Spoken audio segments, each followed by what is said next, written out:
अगर तुम्हें शौक है तो लाहौर आ जाओ, 4 साल में सिखा दूंगा, लेकिन दिल की सफाई जरूरी है। रब संग सफा के देता दड़ सफाई पकारी ड़ सफाई संग यो पीरते यो सड़े रागे वर्तवे दासी वजीफा मा तो खाया जजो बोद पासा गर्जम ओ बोद पास वेल खावे दा आसाना वजीफा वर्षा दरियाब ता वर्षा او چغاړې له ورسي اخوا دی خوا مګوره بس دریاب ته ور ټوپ کا او زما نوم والا پیر ورته دریاب ته ور ټوپ کا او زما نوم والا بس وبو د پاسه بګرځي ول ډېره خطر په دریاب غاړې ته ورغله په دریاب په غاړه ولاړ دی او ناګانې وردنګلې دي چې وردنګلې دي خو چې وبو نیولې دی ا د پیر نامت هېره شوې ده یا الله یا الله یا خو چې یا الله یک دریاب ورته سمز مکه و دی په وګر خو ګرځېدو راغی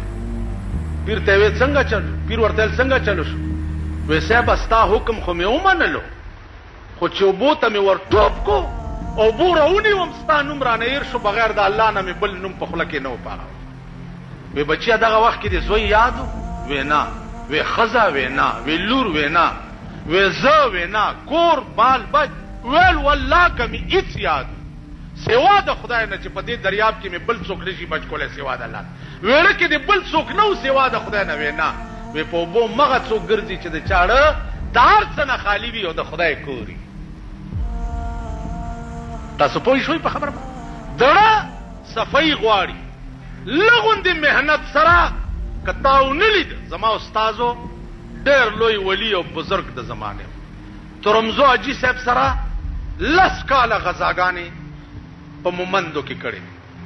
ډېر لوی بزرگ قسم ما ته وکړو چې یو طالب مړو هغه طالب وو د باجوړ په غزا کې مړو خاخي هغه قبر وسمشتا ابل کالزه